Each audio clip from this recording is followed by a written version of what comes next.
और गठबंधन मिलकर के 80 की 80 सीटें लड़ेगा। अभी भारतीय जनता पार्टी ने जो हार देखी है, मैनपुरी में जो हार हुई है, तो अभी तक आकलन नहीं कर पाएंगे इतना बुरा क्यों हारे। और बुरा इसलिए हारे कि महंगाई का इनके पास जवाब नहीं है, बेरोजगारी का जवाब इनके पास नहीं है, किसान की आय दोगुनी का जवाब नहीं है, और जो सुविधाएं जनता को मिलनी चाहिए, चाहे स्वास्थ्य की हो चाहे अन्य विभाग की, वो कोई सेवा नहीं दे पा रही है। तो राजभर जी किधर गए? वो जाने।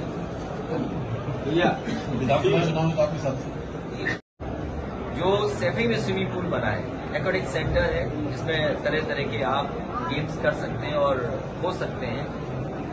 6 साल से पानी नहीं भरने दिया इन्होंने। और जो बच्चों का एडमिशन हुआ है वो गोरखपुर मंडल के 40 बच्चे हैं। इसीलिए मैंने कहा ये जो बच्चे हैं वो हमारे आपके बच्चे हैं। सवाल ये नहीं कि कहाँ सरकार ने एडमिशन दिया, तो सरकार ने एडमिशन अगर दिए उन बच्चों को तो क्यों नहीं देखा कि वो स्विमिंग पूल चल रहा है कि नहीं चल रहा है। उन्हें आप ओलंपिक में भेजना चाहते हैं। और फिर जो बच्चे वहाँ एडमिशन पाए हैं वो सब गोरखपुर के हैं, महाराजगंज के हैं, देवरिया के हैं, कुशीनगर के हैं। तो आप सोचिए उन बच्चों के साथ भेदभाव क्यों कर रहे हो आप। इसीलिए मैंने कहा कि कोच ऐसा हो जो बिना पानी के स्विमिंग सिखा दे, वही कोच वहाँ दे दो। भैया ये देखिए सोशल मीडिया रहेगा, और कहाँ ऑर्कुट था, फेसबुक आया, स्नैपचैट है, इंस्टाग्राम है, पहले BBM आया, व्हाट्सएप आया। ये सोशल प्लेटफॉर्म पर ये चीजें बनी रहेंगी। वहीं सरकार की जरूरत ये है कि सरकार पॉलिटिकल काम न करे, कम से कम एक प्लेटफॉर्म ऐसा तैयार करे जहां सच तो जाने। पता लगा सच भी वही है। हमारे मुख्यमंत्री नहीं देखा आपने, व्हाट्सएप यूनिवर्सिटी से निकल करके आए, बोला कि समाजवादियों का टापू है, कहीं आइलैंड है। अरे भाई 2017 से पहले ये बात चलती थी। होटल है, ऐसा लग रहा है कि विटनेस में साइन करने हमारे मुख्यमंत्री जी गए थे। जो टापू और होटल की बात कह रहे हैं, जो विटनेस में साइन होते हैं, लगता मुख्यमंत्री ने खुद किया था, वरना उनको कैसे जानकारी। अगर जानकारी है तो मैं आजमगढ़ में आज आया हूँ, मैं दोनों चीजें गिफ्ट टूरिज्म डिपार्टमेंट को दे दूँ। सर मथुरा का वीडियो आपने देखा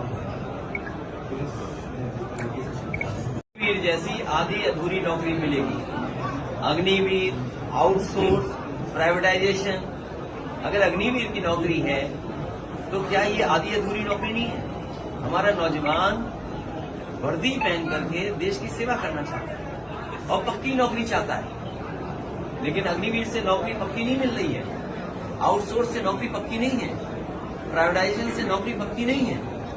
तो नौजवानों को एक होकर करके देश को बचाने के लिए, समाज को बचाने के लिए भारतीय जनता पार्टी को हटाना होगा। भारतीय जनता पार्टी को ये बताना चाहिए कि सुरक्षा के समय पर उन्होंने जो जांच की थी वो जिम्मेदारी किसकी थी। इंटेलिजेंस फेलियर है। किसी को गनर ऐसे नहीं दिए जाते।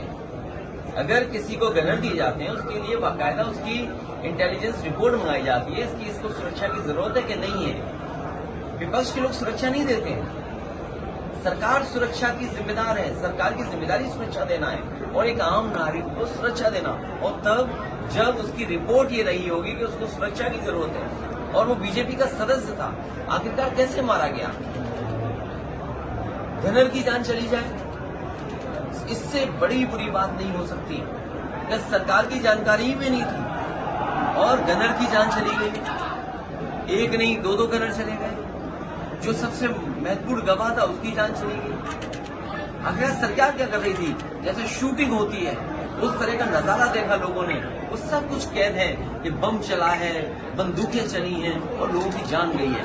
ये सरकार की जिम्मेदारी है सुरक्षा देना, और सरकार की संस्था है इंटेलिजेंस और सुविधाएं। जब ये विपक्ष के पीछे लगे रहेंगे, 30 साल पुराना मुकदमा हो, 20 साल पुराना मुकदमा हो, उसको जेल भेज देंगे। तो इनको सुरक्षा पे समीक्षा करने का समय ही नहीं है, इसीलिए सुरक्षा नहीं दे रही। और जान अगर गई है तो पूरी की पूरी भारतीय जनता पार्टी की सरकार की जिम्मेदारी है। और भारतीय जनता पार्टी ये ना भूले, PWD, हेल्थ का विभाग, ये दोनों महत्वपूर्ण विभाग हैं। बिजली का महत्वपूर्ण विभाग है। मान लीजिए अगर हम PWD की बात करें तो 30% पैसा खर्च नहीं हुआ। इसका मतलब ये है कि उत्तर प्रदेश में बहुत सारी सड़कें ऐसी होंगी जो नहीं बनी है या गड्ढा मुक्त नहीं हो पाई। अगर हम स्वास्थ्य का देखें तो स्वास्थ्य में भी 30% पैसा खर्च नहीं हुआ। इसीलिए मैंने कहा कि जो मुख्यमंत्री जो उप मुख्यमंत्री बनाए हुए हैं जो अस्पतालों में छापा मार रहे हैं, उन्हें अस्पतालों में छापा नहीं मारना चाहिए। वो वित्त विभाग से पैसा मांगे। जब पैसा आएगा तो आपका क्रौलिया का सीएससी चलेगा, आपका मेडिकल कॉलेज चलेगा, क्योंकि एक ही के पास दोनों विभाग है। अगर बजट नहीं होगा तो डॉक्टर्स को क्या देंगे आप? टेस्ट हो नहीं रहे हैं, ऑपरेशन हो नहीं पा रहे हैं, दवाइयां हैं नहीं, मेडिकल कॉलेज की सुविधा कैसे बढ़े? मान लीजिए आजमगढ़ है, अगर आजमगढ़ के मेडिकल कॉलेज को 200 करोड़ दे दें तो पूरे आजमगढ़ और आसपास के जिलों की मदद हो जाएगी। जौनपुर में मेडिकल कॉलेज बन रहा था, वो आधा अधूरा पड़ा हुआ है। एम्बुलेंस के लिए पैसा दे दें तो एम्बुलेंस की संख्या बढ़ा दें। तो ये काम तो कर नहीं रहे हैं, केवल जनता को धोखा दे रहे हैं। कितनी शानदार यहाँ की सीएससी बनी होगी, 100 बेड हॉस्पिटल, और मेडिकल कॉलेज देखिए, पैरामेडिकल देखिए, आपके स्टाफ ही नहीं है, नर्सेस नहीं है, सब आउटसोर्स करे दे रहे हो आप। ऑपरेशन हो नहीं पा रहा टाइम पर, जांचेस टाइम पर नहीं हो पा रही, तो आप कर क्या रहे हो? स्वास्थ्य विभाग बर्बाद कर दिया। और कोई दिन ऐसा नहीं जाता होगा जिस दिन जानवर से एक्सीडेंट ना हो रहा हो।